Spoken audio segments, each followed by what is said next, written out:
सुधा समाधान।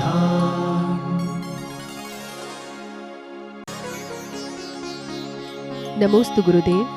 किसी अन्य समाज की लड़की शादी कर जैन समाज में आती है और जैन धर्म का पूर्ण रूप से पालन करती है, तो उससे हुई संतान क्या अभिषेक कर सकती है? देखो, इस प्रसंग को थोड़ा सार्वजनिक मत कराओ, नहीं तो हमारे छात्र भी अजनों में पहुंच जाएंगे। ये रहस्यमय केस कर रहा है, ये एक्सीडेंटल केस है। इन केसों को पहले केस डेवलप होगा, केस की एंट्री कराना पड़ेगी, फिर उस पर वकील नियुक्त करना पड़ेगा, फिर बहस होगी, फिर उसके बाद फैसला होगा। क्योंकि इन केसों के लिए कोई कानून नहीं बनाया जा सकता, इसके लिए परिस्थितियां देखी जाती हैं। क्या कई बार तो हमने ऐसा देखा है कि ऐसे लोग शादी कर गए तो जो बच्चा हुआ वो बाप भी गया, बच्चा भी गया।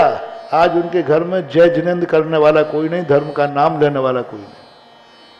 तो ये जो कहानियां होती है, कथाएं हैं, कोई एकाध धर्म, इससे धर्म बढ़ रहा है, धर्म लाओ। अरे मैंने कही तो मुझे ही उपदेश दे रहा है। और जो लैला मजनू होते ना वे बड़े महाराज जी इसमें नुकसान क्या, देखो एक जैनी बढ़ा रहा हूं मैं। अरे मैंने कहा जैनी बढ़ा रहे हो। एक बच्ची आई मेरे पास, बोले महाराज जी हमें जैन धर्म बहुत अच्छा लगता है,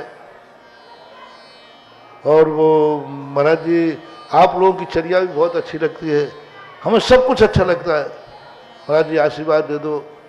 मैं जैन धर्म चाहती हूँ और मैं एक जैन लड़के को चाहती हूँ। उसने बहुत देर बाद कहा, हमारा जी देखो आप बिल्कुल आपके कारण जो जिस लड़के से मैं करना चाहती हूँ वो उसके पिताजी आपके भक्त हैं। उन्होंने एक ही बात कही है कि महाराज जी हाँ कह दे मैं तो हमें कोई बाधा नहीं, तो महाराज जी हाँ कह दे मैं बस आपके ऊपर हमारी। महाराज जी देखो आप में जैन धर्म में एक व्यक्ति बढ़ जाएगा, ऐसा उपदेश दे रही जैसे संस्थान की पंडितानी विदुषी हो। बहुत अच्छी तरह सुना, 10-15। मैंने कहा बेटा मैं तुमसे बहुत प्रभावित हूँ। अब मैंने भी थोड़ा कहा, मैंने कहा अब ये फैंसी ड्रेस कर रही तो मैं भी थोड़ा करूँ। तो मैंने कहा बेटा मैं प्रभावित हूँ, इतने अच्छे भाव हैं। ऐसे सारे अजैन लोग यदि ऐसे सब धर्मी यदि धर्म को पहचान जाएं तो जैन धर्म बहुत बढ़ जाएगा। बहुत अच्छा, आपके विचारों का बहुत बहुत अच्छा लगा, मुझे बहुत अच्छा लगा। उसमें समाज अब महाराज जी हाँ कहने वाले हैं। मैंने कहा बेटा एक बात बताओ, यदि ये शादी नहीं हुई तो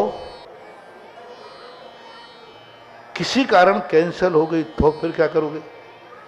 तो महाराज फिर थोड़ी जैन धर्म अपनाऊंगे। तो मैंने कहा लैला मजनुओं का धर्म नहीं है, ये किसका धर्म है? चाहे शादी हो गए या नहीं हो गए, मैं तो जैन धर्म अपनाना है। किसके लिए वो जैन धर्म अपना रहे हैं? अपनी वासना की पूर्ति के लिए, अपने स्वार्थ के लिए। उनका कोई लेना देना नहीं है धर्म से।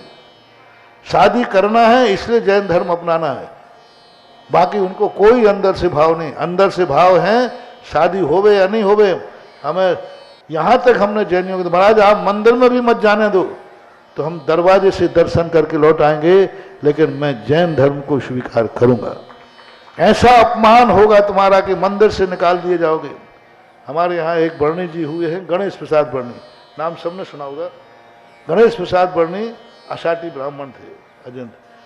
क्या उनकी दुर्दशा हुई है, किस तरीके से मंदिरों में निकाला गया। मंदिरों में घुसना नहीं दिया जाता था उनको। लोग उनको बंधन प्रश्न की तो बात छोड़ो, जब वो पहले क्षुल्लक अवस्था के पहले मंदिर में नहीं जाने दिया जाता। गिरनार जी की यात्रा करने गए तो उनको लोगों ने बाहर निकाल दिया, बाहर पड़े रहे रातों रात। उन्होंने कहा मैं तुम्हारे निकलने से, तुम मंदिर से मुझे निकाल सकते हो, तुम जैन धर्म से मुझे नहीं निकाल सकते। तब कहीं जाकर के वो अंदर की परिणति होती है। बाहर का थोड़ा मान सम्मान मिला, ये छोड़ता हो। तो बेटा ऐसी चीजों पे थोड़ा सा बहस हो जाने दो, फिर निर्णय दे देंगे। नमोस्तु गुरुदेव। 16 कारण भावना 16 है, लेकिन व्रत 32 होते हैं, कृपया समाधान करें। इसके संबंध में आगम में बहुत देखा, हमने बहुत प्रयास किया, लेकिन हमारे लिए कोई आंसर उत्तर देखने में नहीं आया, कोई तर्क देखने में नहीं आ रहा है। बस लिखा गया कि 32 दिन के 16 कारण होते हैं।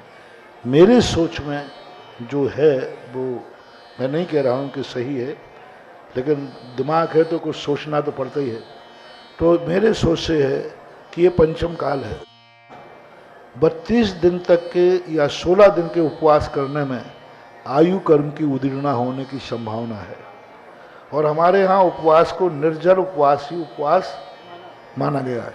तो उन्होंने शायद ये 16 दिन के उपवास, एक आहार एक उपवास, एक आहार एक उपवास रिलीफ दे करके, जिससे आयु कर्म की उदीर्णा न हो और 16 दिन के 16 उपवास हो जाए, शायद यह सोच कर रखा गया हो।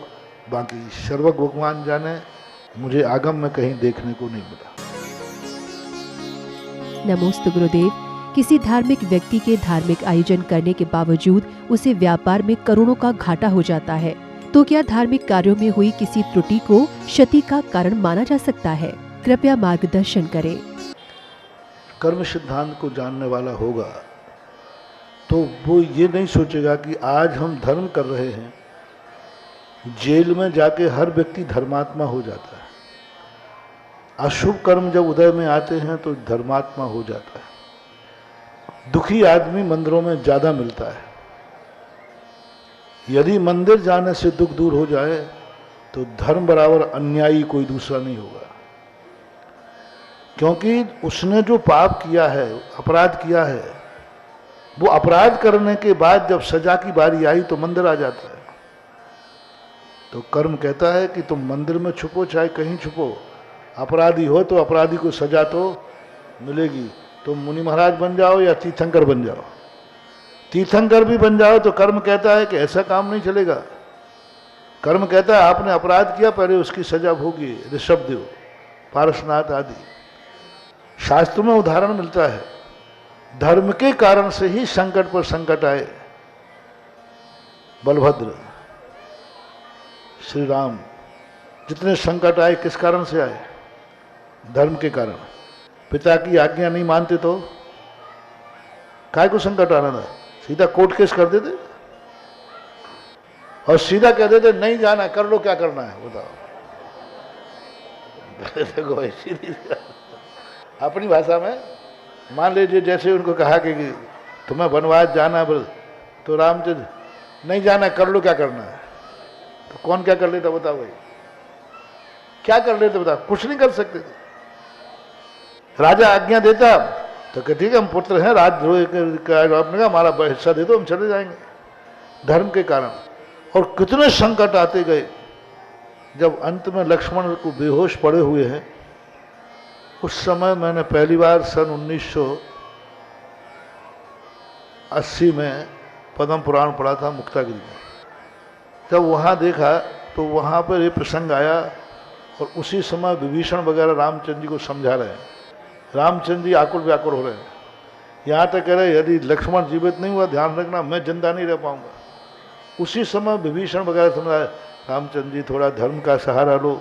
मैंने कि बस अब उनको सबको एक एक झापड़ पड़ने वाला है। रामचंद्र जी ये कहें उसी धर्म ने तो हमारा सर्वनाश कर दिया, इसी धर्म ने तो हमें सब मिटा दिया। तुम धर्म की चर्चा करते हो और वो सब लोग धर्म की, मैंने कि चुप हो जाओ रे, नहीं तो अभी खिजाए ने रामचंद्र जी हैं। जब मरने की नौबत आ गई धर्म के कारण से, अब उनको धर्म का उपदेश, गजब। वो प्रसंग आज तक नहीं भूलता हूँ। जैसे ही आगे पड़ा, रामचंद्र जी धीरे से बोलते हैं आप लोग सही कह रहे हो, इस समय मुझे धर्म का सहारा लेना चाहिए। यानी इतनी विपरीत परिस्थिति धर्म के कारण से आई, लेकिन धर्म के प्रति उनका श्रद्धान नहीं डगमगाया। ऐसे और भी कई उदाहरण हैं। कर्म का जो उदय आया है हमारे अपराध की सजा है, और वर्तमान में जो हम धर्म कर रहे हैं वो हमारे पुरुषार्थ का पुरस्कार है, वो बाद में मिलेगा। पहले जो अपराध किया है, धर्म को कर्म से मत जोड़ो। जो सजा मिलती है वो अपराध की सजा है, धर्म की सजा नहीं। धर्म के कारण से नहीं, धर्म कर रहे हैं इसलिए ऐसा हो रहा है। धर्म किसी को अपराधी बनाता ही नहीं है, तो फिर वो सजा कैसे दिलाएगा? ऐसा तत्व चिंतन करना चाहिए। हो जाते उनका दुर्भाग्य है, उनका बहुत बड़ा दुर्भाग्य है। वे ऐसा कर रहे हैं कि एक व्यक्ति को बहुत गम था, बहुत टेंशन में था। उन्हें क्या करें, बोले कुछ नहीं, अब शराब की बोतल पिए लेते हैं। बहुत सारे लोग गम मिटाने के लिए क्या करते हैं, शराब पी लेते हैं। तो शराब पीने से गम मिटेगा कि और बढ़ेगा? बस जो संकट के समय धर्म को छोड़ देते हैं वे उसी शराबी मूर्ख जैसे हैं जो गम मिटाने के लिए शराब पी रहा है। नमोस्तु गुरुदेव। विदेश में रहते हुए भी हम धर्म से कैसे जुड़े रह सकते हैं? ऐसा क्या करें कि मात्र 10 दिन नहीं बल्कि 365 दिन धर्म करें? कृपया समाधान करें। आजकल जो कोई बच्चा जो है घर से बाहर हॉस्टल में जा तो माँ बाप को बहुत डर लगता है। ऐसे ही हमारे संस्थान का कोई भी व्यक्ति विदेश जाता है तो मैं डरता हूँ, कहीं ये बाबू गया और लौट गया। पहले तो तुम्हें बहुत बहुत आशीर्वाद कि सकुशल लौट के आ गए। हाँ, क्योंकि विदेशी हवा बहुत खतरनाक है। फिर भी संस्कार है अपने संस्थान का, विश्वास है कि विदेश में नहीं मलेश खंड में भी जाएगा तो उन्हीं को प्रभावित करेंगे आप लोग, और उनसे प्रभावित नहीं होंगे। जो स्थितियाँ बनती हैं उन्हीं के लिए, तो ऐसे लोगों के लिए तो ये भारत के में रहने वाले जैनी करोड़ रुपया खर्च करके ये चैनल काहे के लिए चल रहा है? अब देखो, ये कोई फोकट में चल रहा है क्या?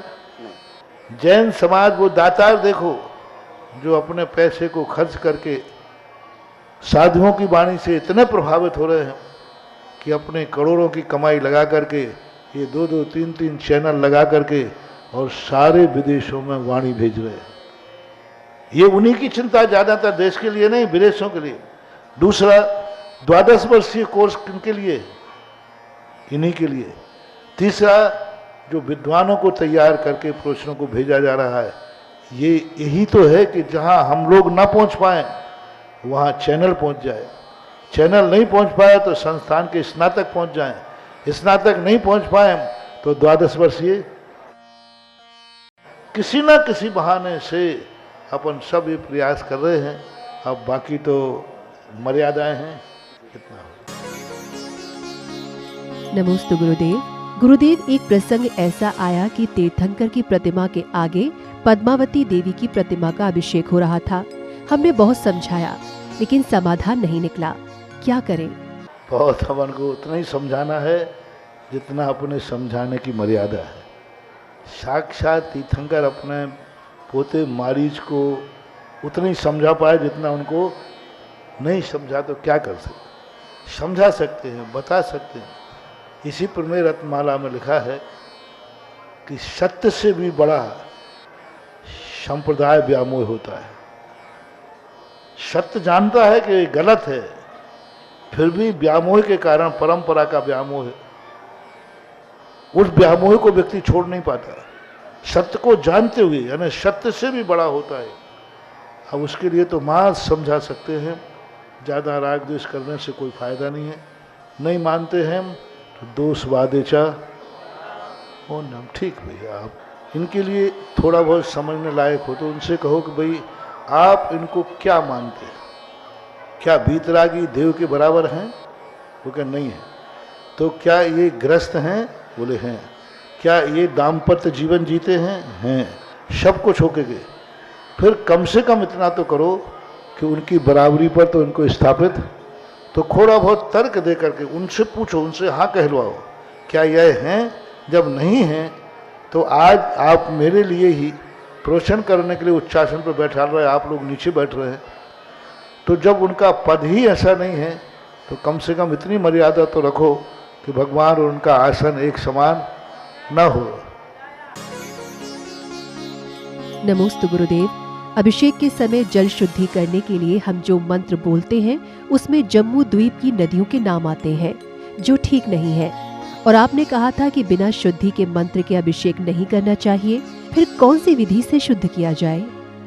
उसके बीच में भी हमने कुछ बोला होगा, वो भूल गए हैं पहले क्योंकि जल शुद्धि तर्क दिया था हमने। पहली बात तो आगम में अभिषेक के जल को इस मंत्र से शुद्ध करने वाले की विधि कभी अभिषेक करताओं ने नहीं लिखी, एक बात। दूसरी बात है कि गंगा सिंधु आदि नदी में और कुएं के जल में कोई अंतर, उसमें भी विकलत्र हैं, इसमें भी विकलत्र है, उसमें भी मगरमच्छ आदि मछलियाँ हैं, इसमें भी, दोनों अशुद्धि की अपेक्षा से जैन दर्शन में कोई अंतर नहीं है। तीसरी बात है कि पूज्यवर मांगनंदी महाराज ने जब 4 कलशों की स्थापना की, वहाँ उन्होंने कहा हम वैसे ही स्थापयामि श्री तीर्थ कृष्ण पनवर्य विधौ सुरेंद्र, यानी जैसे स्वधर्म लाता है अभिषेक का जल, वैसे ही मैं जल और फिर आगे स्थापयामि, मैं उनकी स्थापना, यानी उस जल में क्षीर सागर की स्थापना की गई इस श्लोक से। चतुर्कोणेषु चतुर्कलश स्थापन करना, ये ही क्षीर सागर के जल का शुद्धिकरण है। जैसे पाषाण में हमने स्थापना की मंत्र की, ऐसे उन कलशों में क्षीर सागर के जल की स्थापना होते ही विशुद्ध। स्थापना करने के बाद उन कलशों के हाथ से हाथ नहीं धोना चाहिए, वो अभिषेक में ही काम में लेना चाहिए। नमोस्तु गुरुदेव। प्रथमोपसम सम्यक दर्शन के साथ शुद्ध केवलीपन हो सकता है क्या?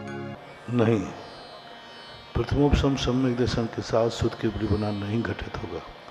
कारण उसका एक है कि प्रथमोपसम सम्यक दर्शन के पहले वह व्यक्ति शुद्ध केवलीपना की बात कर रहे हैं, तो अंतर्मुहूर्त बाद फिर शुद्ध ज्ञान का क्षयोपसम बढ़ेगा। अब आप ये प्रश्न ऐसा करें, क्या प्रथमोपसम सम्यक दर्शन के साथ संपूर्ण द्वादशांग का ज्ञान हो सकता है? हो सकता है। दोनों अंतर अलग समझना। शुद्ध केवली मनुष्य पर्याय मात्र में ही होते हैं और द्वादशांग का ज्ञान देवों में भी होता है। तो देव जाकर के कोई अनादि मिथ्या दृष्टि देव है और उसको द्वादशांग का ज्ञान है और मिथ्या दृष्टि है नौवें ग्रेविक में अथवा स्वर्गों में, तो वह प्रथमोपसम सम्यक दर्शन को प्राप्त किया उसने और वो द्वादशांग का ज्ञाता तो था ही। तो देवताओं में देवों की अपेक्षा से प्रथमोपसम सम्यक दर्शन के साथ द्वादशांग का ज्ञान बन जाएगा, लेकिन शुद्ध केवलीपना तो प्रथमोपसम सम्यक दर्शन के बाद ही होगा। नमोस्तु गुरुदेव। एक गृहस्थ श्रावक अपने षट आवश्यकों का पालन करता है, तो ये भी क्या प्रभावना अंग के अंतर्गत आता है?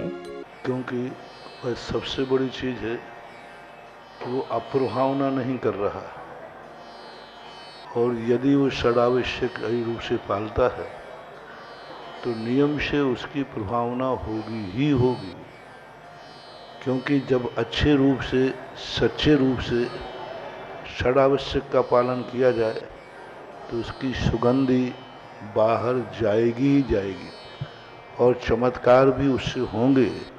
क्योंकि धनंजय कवि ने कोई डिंडोरा नहीं पीटा था कि आज मैं चमत्कार दिखाऊंगा, लेकिन उसने पूजा रूपी षडावश्यक निष्ठा के साथ पालन किया। सारे जगत में उसकी सुगंधी और अतिशय फैलेगी, बराबर होगी। सुधा समाधान